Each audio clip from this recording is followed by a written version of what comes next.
Hola, sean bienvenidos a un nuevo podcast en Pausa Histórica, el podcast que se detiene a reflexionar sobre el pasado.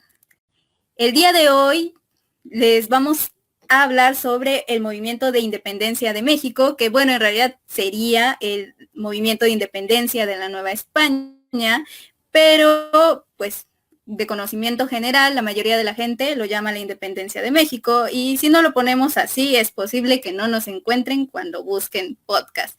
Así que, pues, la necesidad nos hace tener este ligero anacronismo histórico, pero bueno, estamos preparados para hablarles mucho más acerca de esto, y para ello hoy nos acompañan dos maravillosos historiadores, miembros de Pausa Histórica, y que espero que ustedes conozcan muy bien porque ya llevamos varios podcasts, y si aún no los ven, pueden visitarlos en YouTube y en Spotify en Pausa Histórica. Estoy hablando de Marco Polo y de Luis Carlos. ¿Cómo están? Hola chicos, hola de nuevo a todo nuestro gran público que nos escucha. Un placer estar de vuelta aquí haciendo otro podcast en Pausa Histórica. Somos siempre los mismos, pero pues lo hacemos con todo el gusto del mundo.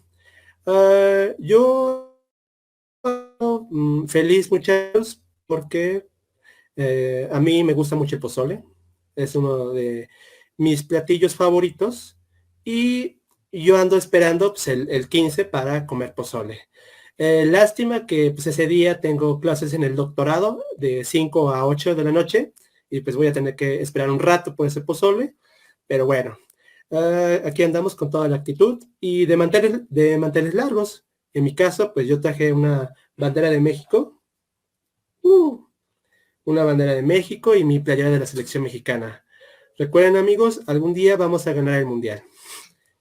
Polo, ¿cómo estás? Hijo, yo creo que si un día México gana el mundial, va a ser fiesta nacional, vamos a desplazar la independencia de México, Revolución Mexicana, Día de Muertos, Navidad, 10 de mayo.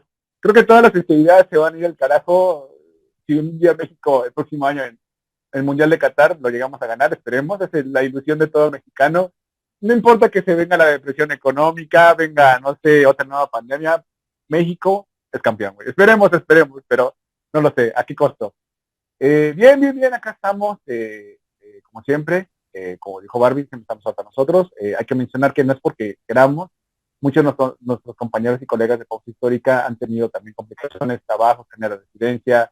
También hay que tomar en cuenta que esta pandemia no ha sido fácil para muchos, pero pues muchos atrás de todo esto nos siguen apoyando, siguen participando, les seguimos reconociendo. No es un trabajo tan fácil seguir publicando, editando y sacando podcast, pero acá estamos los que podemos porque todavía no tenemos, bueno, tenemos un tiempo libre y bueno, en mi caso pues no tengo ningún elemento de bandera de México, pero por acá atrás está la Virgen de Guadalupe, que es el elemento más mexicano que yo creo que todos podemos tener y fue la primera bandera bueno, el primer elemento icónico que se ocupó por la bandera de México.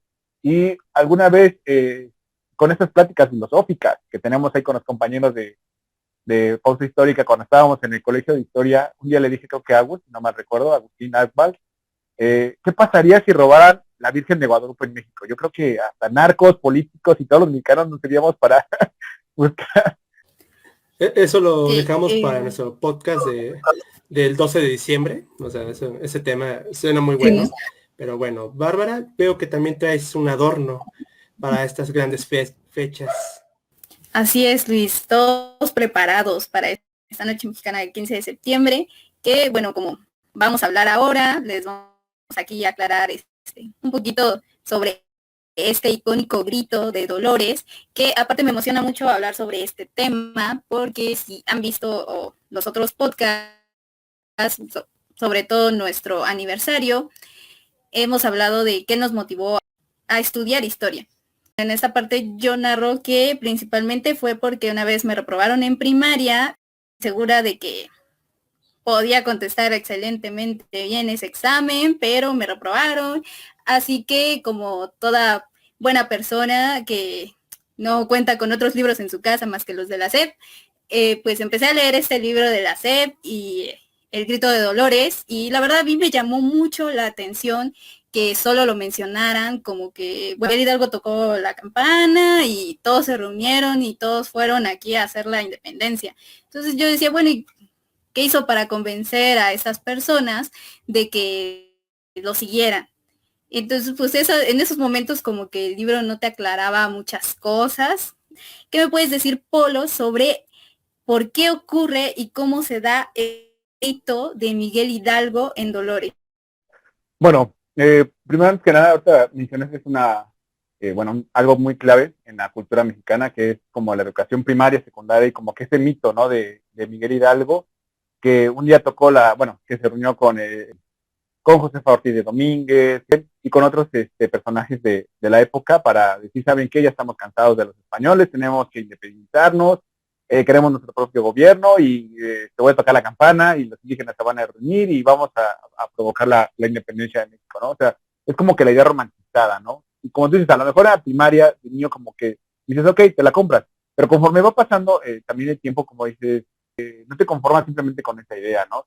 Y desgraciadamente para los mexicanos simplemente seguimos continuando ese discurso, ¿no? Miguel Hidalgo tocó la campana, nos reunimos y ¡pum! Mágicamente ya se provocó la independencia de México. Pero que también hay que tomar en cuenta, uno, hubo diferentes movimientos independentistas en México, bueno, el territorio de la Nueva España, también hay que tomar en cuenta eso. Dos, como tal, Miguel Hidalgo realmente no buscaba la independencia de México, él realmente lo que buscaba era que ya no hubiera como el sistema de virreyes en México, ¿no? Sino que fuéramos directamente gobernados por el rey de España, porque ya se tomaba en cuenta que realmente el virreinato era algo muy corrupto, creo que desde ahí es nuestra cultura corrupta de México en estos actuales gobiernos, y también hay que tomar en cuenta que la independencia de México no fue algo espontáneo y natural que sucedió exclusivamente en nuestro territorio, ¿no? Para empezar, la idea de la independencia de México ya viene porque, por ejemplo, España ya venía enfrentando problemas de conflictos militares en contra de, Francia, que estaba invadiendo, que invadió España en 1808, entonces por lo cual el gobierno español está haciendo un caos. Muchos de los independentistas acá de México vieron esto como una oportunidad para que el rey de España en esa época viniera a gobernar a México, ¿no? O sea, que viniera directamente acá a huir. Y la otra, también teníamos la influencia de la independencia de Estados Unidos, que tendría como tal vez unos 25 años, 30 a lo mucho, de que acaba de ocurrir, y o sea, ya viene también un movimiento global en muchas partes del mundo, por lo cual el movimiento de la independencia de México no es algo como aislado. O sea, ya viene ocurriendo en diferentes partes también de Latinoamérica. O sea, no necesariamente en México. Bueno, por ejemplo, también tenemos la independencia de Perú, que apenas un compañero también habló sobre ese movimiento, aunque ocurrió hasta 1821, pero no es un movimiento homógeno o simplemente pues, muy, muy, muy cerrado. O sea, ya era algo que estaba ocurriendo alrededor del mundo.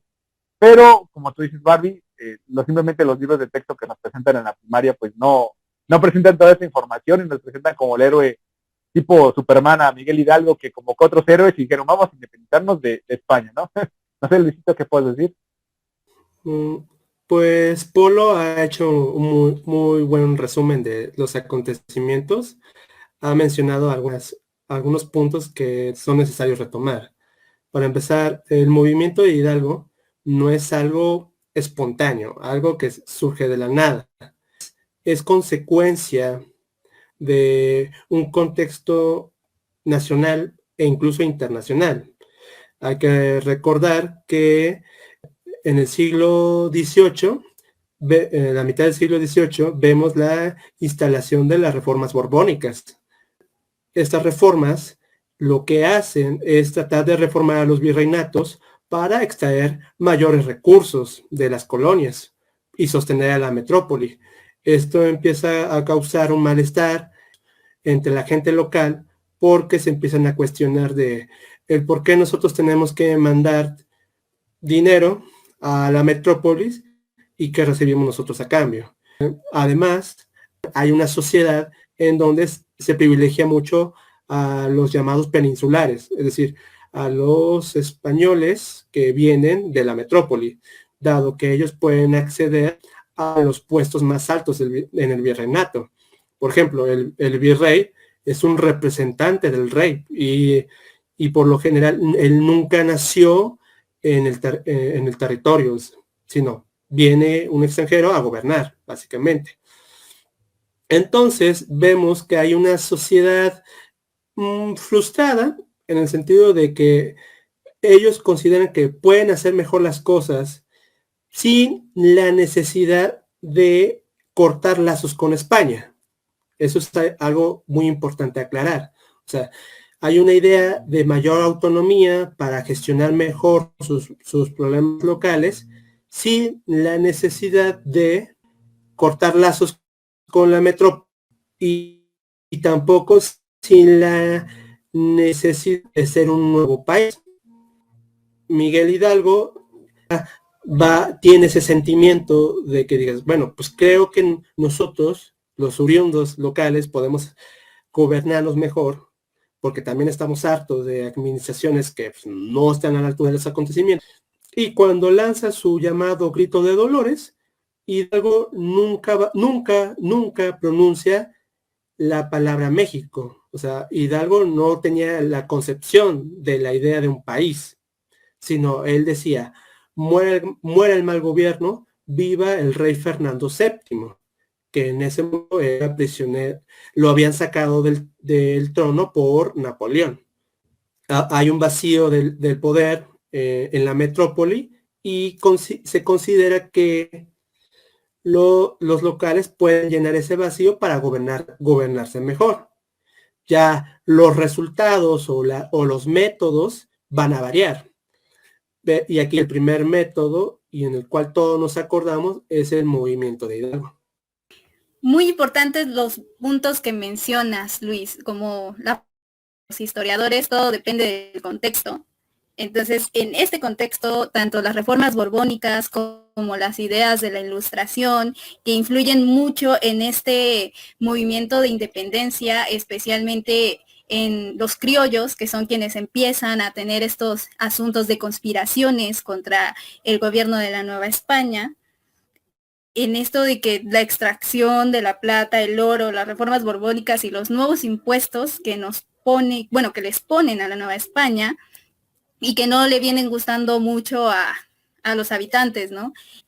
Además de estas ideas que ya mencionamos de la Ilustración contra las monarquías absolutistas, las reformas borbónicas, ¿qué otro asunto externo o interno nos pueden mencionar? También Luis nos dijo sobre esta mayor influencia sobre estos españoles peninsulares en contraste a los mestizos, a los criollos, y ya ni qué decir de los indígenas, ¿no? Ellos no estaban en este plano.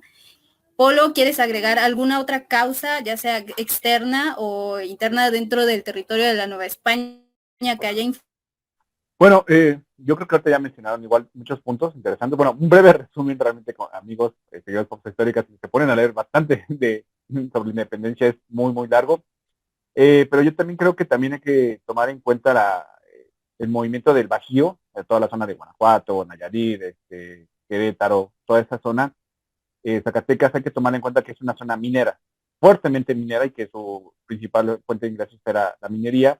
Y con las reformas borbónicas, como mencionó Luis, se buscaba, el virreinato de la Nueva España buscaba acaparar o obtener el beneficio económico de dichas minas, de la explotación minera, además de otros recursos como por ejemplo tabacalero y algodón y otros recursos.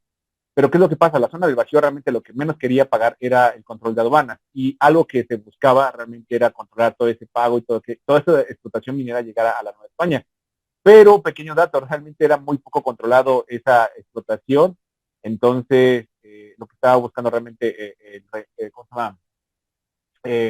El reinado de Fernando VII era que esos recursos realmente llegaran con él, además de que ya estaba viendo a Francia un potencial enemigo, por lo cual necesitaba tener el recursos necesarios para poder enfrentarse, aunque salió todo lo contrario, pero nada más sería como pequeño dato curioso.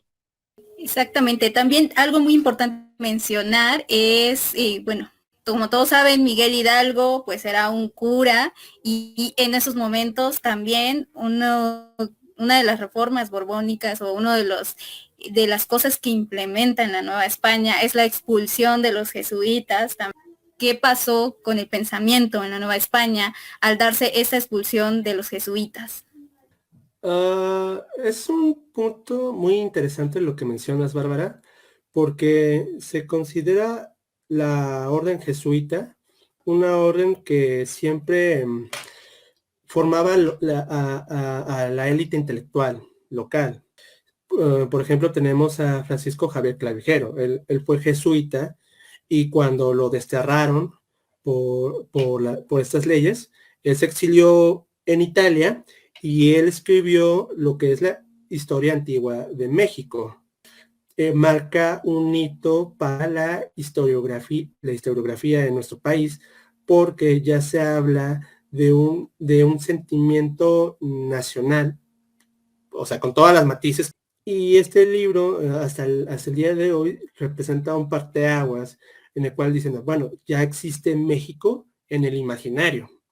Todavía no es nación, todavía no es estado, pero ya hay una idea de que hay algo único en este territorio, hay algo diferente a la metrópoli, y pues creo que aquí ya podemos entender que ya se puede, ya hay un sentimiento de identidad de los locales que se va a diferenciar de la metrópoli. Obviamente depende de qué quieran. O sea, como lo dije anteriormente, buscamos ser más autónomos sin cortar lazos con el rey. O sea, eso es algo muy importante. Ya otros, llámese José Moros, menciona, no, necesitamos la independencia de todas las colonias de la América septentrional. O sea, diciendo, no es un movimiento más allá de una región, sino ya es un movimiento que comprende Centroamérica.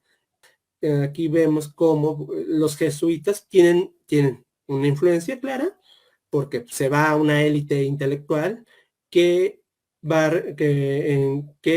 a seguir molestando a los oriundos locales, porque hay que entender que una de las instituciones más fuertes que hay, tanto en la Nueva España como en México independiente, es la iglesia. Y cuando tú tocas a la iglesia, pues puede crear más conflictos. Gracias por puntualizarnos este punto. Y bueno, seguimos con estos motivos que propiciaron la independencia. Sabemos, como ya nos han mencionado, que bueno, Fernando VII estaba en un grave problema en España, en las noticias a la Nueva España llegaban tarde, entonces todo se iba planeando de acuerdo a las noticias que iban llegando, y en esta proclama que nos dices que Miguel Hidalgo grita, cuando pues él no grita nunca viva México, porque pues México todavía no existe como nación, y quien nos dice que también que mueran los gachupines, cosa que el ejército insurgente se va a arrasar y van a hacer toda una masacre con españoles, ¿no?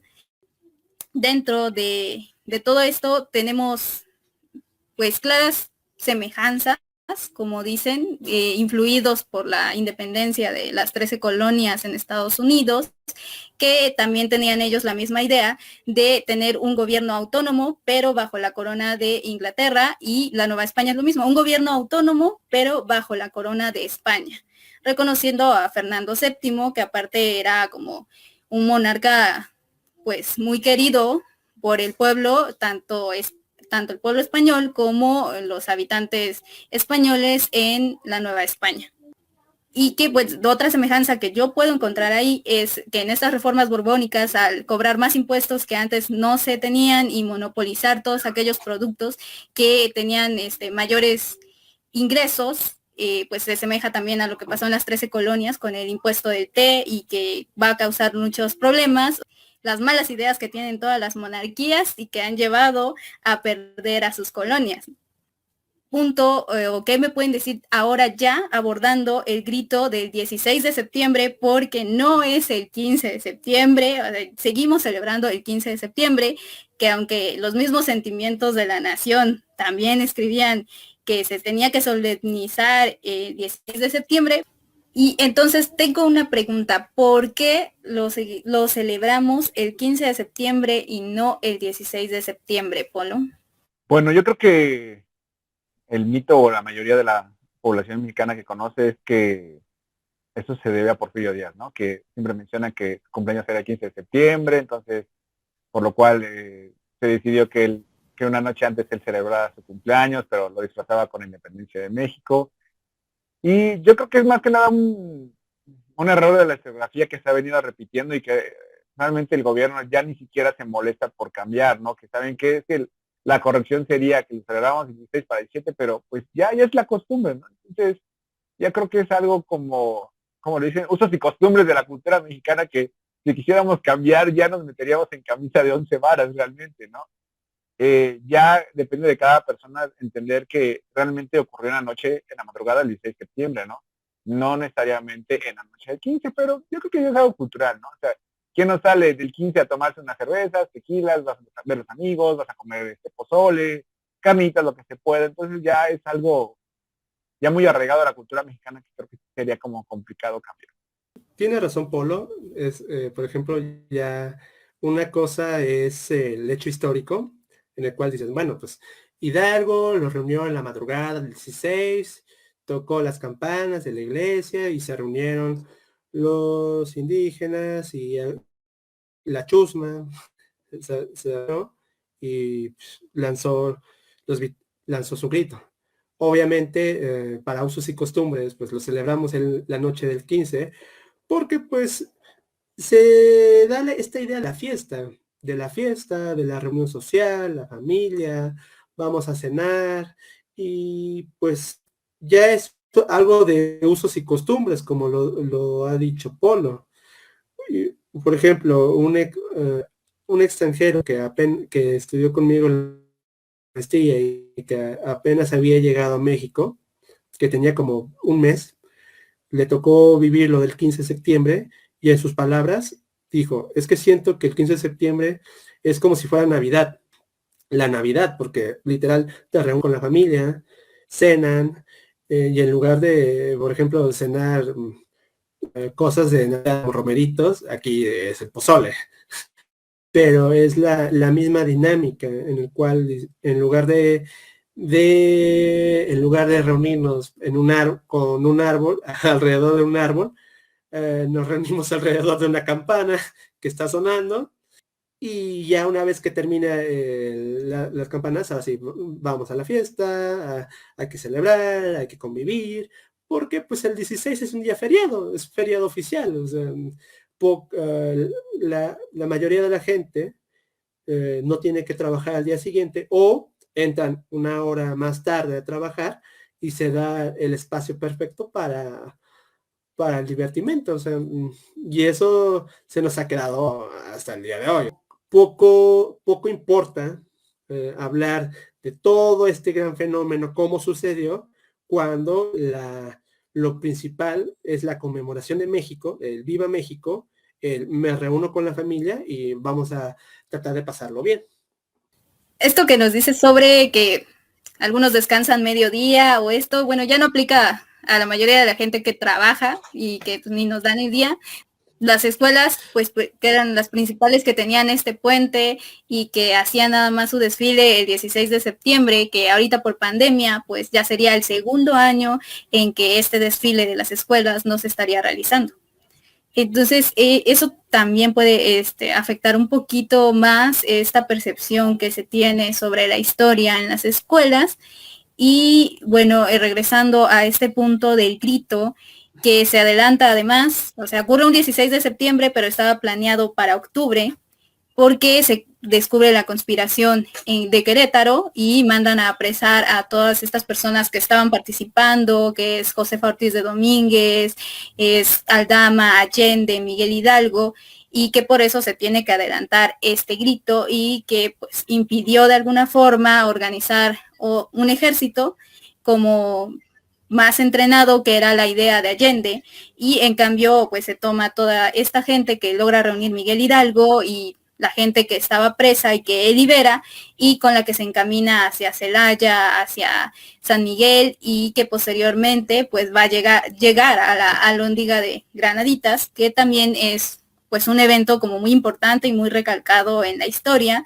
Y bueno, ¿qué nos pueden decir sobre esta organización que tiene Miguel Hidalgo? Porque aparte pues Miguel Hidalgo pues no era muy amigo de Allende, y por qué Miguel Hidalgo terminó siendo la figura, terminó siendo el padre de la patria, terminó siendo el general a cargo en vez de Allende. Pues yo creo que eso ya viene como más una cuestión cultural. Yo creo que ya es más arraigado a cuestiones del mexicano, que es más fácil que siga la imagen del religioso que la imagen del militar. Desgraciadamente en México tenemos ya una historia bastante complicada con con los aspectos militares, entonces decir, fue un militar el que lideró y cosas por el estilo, es como una figura icónica, difícil de seguir en el caso de Allende, ¿no? Miguel Hidalgo representa como que todos esos ideales del mexicano, el padre, lo religioso, el ligado a Dios, algo del sincretismo religioso mexicano que siempre es bastante complicado, ¿no? O sea, yo creo que por eso también prefirieron más el lado religioso. Y ahora también hay que tomar en cuenta que, creo que acá viene algo en conjunto, que por qué más recordamos más de la independencia de México que el final de la independencia. Hay que tomar en cuenta que, pues, el primer movimiento independentista fue más, con agentes populares, con participación de las masas populares, ¿no? O sea, ya sean campesinos, arrieros, jornaleros, cosas por el estilo, ¿no? Eso fue por el movimiento que lideró Miguel Hidalgo, o por ejemplo Morelos, a diferencia de ya la culminación de la independencia de México en 1820, que ya fue más liderado por gente militar más preparada. Y yo creo que también acá hay que verlo como un rescate de la historiografía, ¿no? O sea, fue algo como inteligentemente, ¿no? De seguir a alguien que era español, que se coronó como un imperio, que se quería la idea de México separar de algo de la corona de México, pues fue más fácil representar a la independencia con un sacerdote que era bueno, a un militar que pudo habernos liderado, o a otro militar que que culminó la independencia de México, ¿no? Aparte también hay que tomar en cuenta que la segunda, por decirlo así, el segundo movimiento de independencia, por así decirlo, el de 1820, pues ya tiene más una influencia militar organizada que ya la participación de masas populares. Creo que algo que siempre hay que recordar es la importancia de la religión en este país. ¿Por qué siguen a Hidalgo y no a Allende? Sí, porque finalmente Hidalgo es un religioso. ¿Y cómo vamos a representar esto? Pues, Hidalgo toma un estandarte y pues toma el estandarte de la Virgen de Guadalupe como bandera insignia de su movimiento. O sea, ha sido más claro, está símbolo, ya ese mero, esa figura de la Virgen de Guadalupe. Y hay que recordar que esta figura de la Virgen de Guadalupe puede aglutinar a las masas, principalmente a los indígenas, que van a ser los principales protagonistas de este primer movimiento de Hidalgo. Son la gente que no tiene preparación militar, no están armados, sino que van con palos y piedras. Van a tomar la Alhóndiga de Gritas en Guanajuato y se nota que no es un ejército profesional, dado que ahí hay una masacre en la Alhóndiga. Incluso un historiador muy importante como Lucas Alamán menciona que esto es una tragedia, es la barbarie como tal. Y así se tachó al movimiento de Hidalgo, diciendo es que son los bárbaros los que se están levantando en armas y los que nos van a destruir. Y en ese momento Hidalgo tiene un gran apoyo de la gente, pero no lo puede canalizar. Y en esto se ve muy claro porque Hidalgo no toma la Ciudad de México, que es la capital del virreinato. O sea, él decide que no lo voy a tomar. Allende piensa lo contrario, dice, no, sí tenemos que tomar la capital de la Nueva España para finalizar este movimiento. Incluso el mismo virreinato se encontraba en un momento de debilidad porque no sabía cómo podía detener a Hidalgo. O sea, literal, se iban a jugar sus últimas cartas en defender la capital, en aguantar. Pero cuando ven que Hidalgo no tiene la intención de tomar la capital, se van reorganizando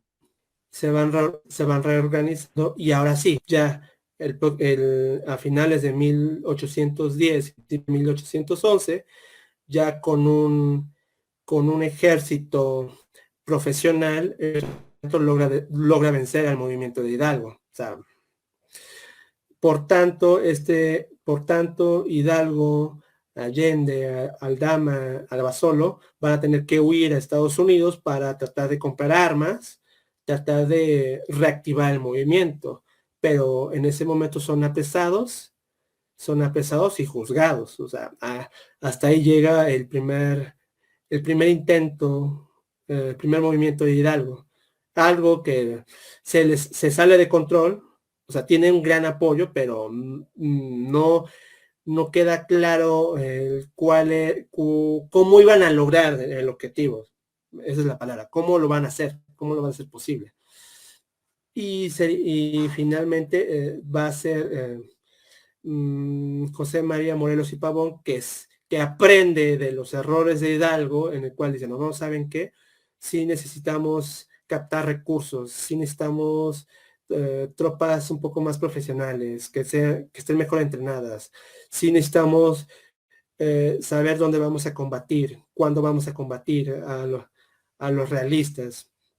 Y por eso Morelos, su movimiento dura más, porque ya hay una mejor organización, o sea, ya hay tropas, ya hay una especie de congreso que está tratando de definir una especie de proyecto de nación.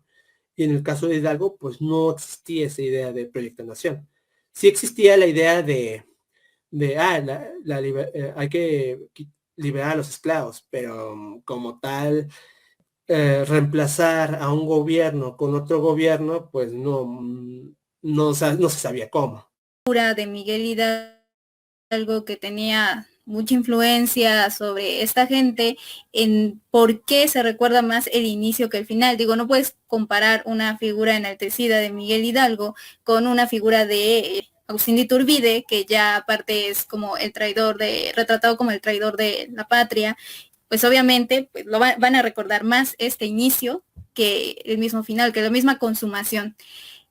Ahora vamos cerrando este podcast diciéndonos por qué queda todavía más grabado este movimiento, ellos de esta independencia a ser apresados en la catita de Baján y van a terminar siendo colgadas sus cabezas en las esquinas de la Lóndiga de Granadero. A pesar de eso, pues este sentimiento o esta idea de formar un gobierno autónomo prosigue. ¿Por qué no se detiene ahí? O sea, murieron aquí los que enaltecieron este movimiento, pero ¿por qué no se detiene la independencia? ¿Qué es lo que hace que continúe este movimiento a pesar de las grandes fallas que tuvo Miguel Hidalgo? Es que sí, es algo complicado, ¿no? Aparte también hay que tomar en cuenta que Miguel, o sea, digamos, en el caso, y Miguel Hidalgo inicia el movimiento de independencia, ¿no? Hay algo que también mencionó, algo muy interesante, Luisito, el movimiento de independencia, el primer movimiento realmente no tenía ni pies ni cabeza, o sea, como que no había una formación, una idea de nación y de una estructura política, ¿no? A diferencia de Morelos, que ya viene formando ya como que los sentimientos de la nación, bla, bla, bla, todo ese discurso, ¿no? Pero hay que también tomar en cuenta que, por ejemplo, en el caso de Morelos e Hidalgo, pues Hidalgo fue el maestro, tuvieron contacto con José María Morelos y Miguel Hidalgo, ¿no? En el caso de, por ejemplo, Vicente Guerrero, perdón, disculpen, pues ya tuvieron pues, realmente ya 10 años, 11 años para ya formar una idea de gobierno, de presentación, bueno, de una formación política, ideológica, de lo que estaban presentando. Aparte que también ya la población conservadora o también ya elementos de la iglesia y el ejército ya también ya están a favor digamos, de una independencia de México, no es algo casual. También hay que tomar en cuenta que ya para 1820, bueno, por un breve periodo, en 1820, el gobierno de España tiene un gobierno constitucionalista y permite la libre prensa, ¿no? Eso lo permitió al gobierno, bueno, digamos, al gobierno acá en México, bueno, que sería el virreinato, más, digamos, la libertad de prensa, presentar como que esa ideología de independencia de México. ¿Qué es lo que pasa? También ahorita Bárbara lo mencionó yo creo que muy correcto. Pues Iturbide es como que el villano de la historia, ¿no? Porque de lo que se estaba buscando la independencia de una monarquía, él terminó queriendo crear su propia monarquía, ¿no? Por lo cual no se puede presentar como el realmente padre de la patria, aunque muchos monarquistas lo van a marcar así, muchos hasta no nos vayan a querer crucificar por decir que Planeta la regó. Pero pues ya para los estatutos, porque realmente no es una casualidad que se viene formando esta idea, porque también, por ejemplo, muchos, digamos, elementos que participaron en la independencia de México, eligió la figura también de Miguel Hidalgo para presentarlo como padre de la patria. O sea, cortas o eliminas a Iturbide como el que culmina y prefieres elegir una figura pues más como representativa de la cultura mexicana, en el caso del religioso, que venía siendo Miguel Hidalgo. Y también hay que tomar en cuenta que, digamos, en la primera mitad del siglo XVIII, bueno, principio del siglo XVIII hasta primera mitad del siglo XVIII en México, perdón, siglo XIX en México, pues separar la religión del Estado era muy complicado. Entonces buscaron la figura mesiánica o la figura mártir, y quién mejor que Miguel Hidalgo, ¿no? Era el hombre religioso que presentó la imagen de la Virgen de Guadalupe, que también es muy arraigada a la cultura mexicana, y se presenta como quien inició la patria. Y también Iturbide arraigó, ¿no? Creo que Polo acertó muy bien en la idea del mártir, o sea, esta idea de aquella persona que da su vida por una causa más grande. Aquel que va a decir, ¿sabes qué? Mis intereses personales propios, pues bye. Sino, aquí es morir por la nación, por la patria, literal. Y por eso el movimiento de Hidalgo es más recordado. También es recordado porque está ese clásico, el discurso de fueron las masas oprimidas, las que ahora la estaban pasando, las que tomaron las armas, se levantaron, exigieron libertad, justicia. O sea, siempre está esa figura de vamos a vender el grito, el movimiento de Hidalgo como aquel que va contra todas las injusticias. Y vamos a dar, le vamos a dar categorías como de lucharon por la libertad, lucharon por tal cosa. Y el caso de Iturbide no es tanto así, porque hay que recordar que lo que hace Iturbide, pues él es un general que pelea contra los insurgentes, que cuando se dieron cuenta que no les podía ganar, dijo, ¿saben qué? Hagamos un pacto, vamos a consumar la independencia, y en el cual se sumaron muchos elementos del virreinato, incluso el propio virrey O'Donoghue, que firma los tratados de Córdoba, en la idea de que, pues, hasta el mismo virrey reconoce la independencia. Entonces ya vemos cómo la estructura de poder del virreinato, pues dice, ¿sabes qué? Pues ya, estamos México, o sea, vamos a ser un nuevo país con manteniendo las mismas estructuras, ya sea a nivel económico, a nivel social. Por eso no suena no suena algo de gran justicia, gran libertad, cuando dices, bueno, la administración se dio cuenta que pues, el virreinato ya no da, nos vamos a otra forma de gobierno, pero siguen siendo las mismas élites las que van a estar ahí. Y ya, eso sería por un lado. El otro punto, hay que recordar que la independencia de México es un movimiento que se da más en el centro sur del país. Entiéndase en la región de Guerrero, en la región de Oaxaca, en algunas regiones de Puebla. O sea, es ahí donde va a operar Morelos, donde va a tener sus mayores éxitos militares, y cuando es fusilado, quien toma la batuta va a ser Vicente Guerrero, años más tarde, y es una guerra de guerrillas. O sea, incluso para las propias tropas realistas diciendo, pues métete a la Sierra de Guerrero, métete ahí, derrótalos, y pues ¿cómo lo van a hacer? Si son guerrillas, o sea, diciendo, nada más van a pelear cuando ellos quieran, en grupos pequeños de 50, diciendo, ¿qué hacemos? Lo van a tratar de hacer, el virreinato es vender el indulto, diciendo, ¿saben qué?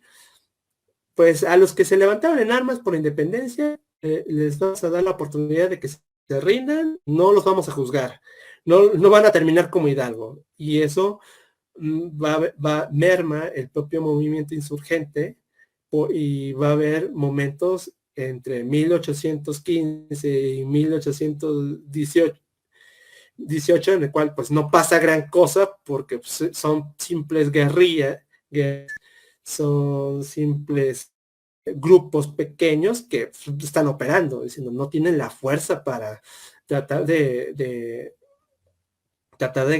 tumbar nato, sino que van a tener que reunir elementos poco a poco y finalmente va a ser Iturbide claro quien den el punto final.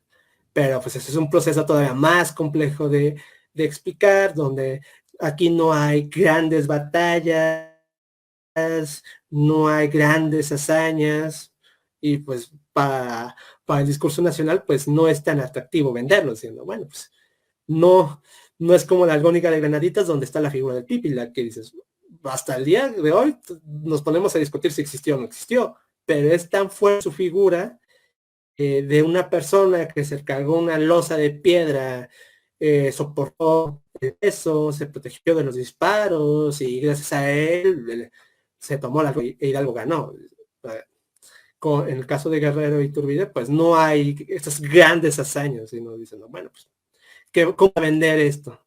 En los siguientes 2 podcasts que planteamos hacer, vamos a hablar un poco más sobre este periodo de Guerrero, de Iturbide y de otro personaje que no hemos mencionado como Francisco Javier Mina. O sea, vamos a seguir hablando sobre la independencia. Bueno, pues nada más recalcando los puntos que ya mencionaste, que ya mencionamos a lo largo de este podcast, que es, bueno, la figura de Miguel Hidalgo enaltecida y que se sigue recordando, a pesar de todas estas nuevas tendencias historiográficas de los últimos años, donde se hacen revisiones a los héroes y se saca como todo lo malo, y en cambio se hace las revisiones de los villanos y se saca todo lo bueno, ¿no? A pesar de estas nuevas tendencias historiográficas, lo que sigue permeando en México, y es principalmente por la educación, es estas figuras de héroes y esas figuras de villanos bien marcadas y que van a influir en todo nuestro civismo, en la percepción que se tiene en general sobre este movimiento de la independencia, sobre que todavía existan muchas cosas que no se aclaran y que pues obviamente que siguen haciendo necesaria la historia y que nos siguen dando pues trabajo, porque pues estamos aquí para aclarar estas pues discrepancias que se llegan a tener. Y pues nada más, pues pasen una noche mexicana, celébrenlo, coman mucho, sean muy felices y pues eso sería todo. Esperamos que nos visiten en los próximos podcasts. Como bien lo dijo Luis, vamos a seguir abordando sobre este tema de independencias, vamos a seguir aclarando estos puntos, estos personajes, vamos a seguir dándoles historias. Entonces, pues no dejen de seguirnos. Recuerden que pueden seguirnos en Instagram, en Twitter, en YouTube, y tenemos un blog en .com. Y nos vemos en una próxima emisión.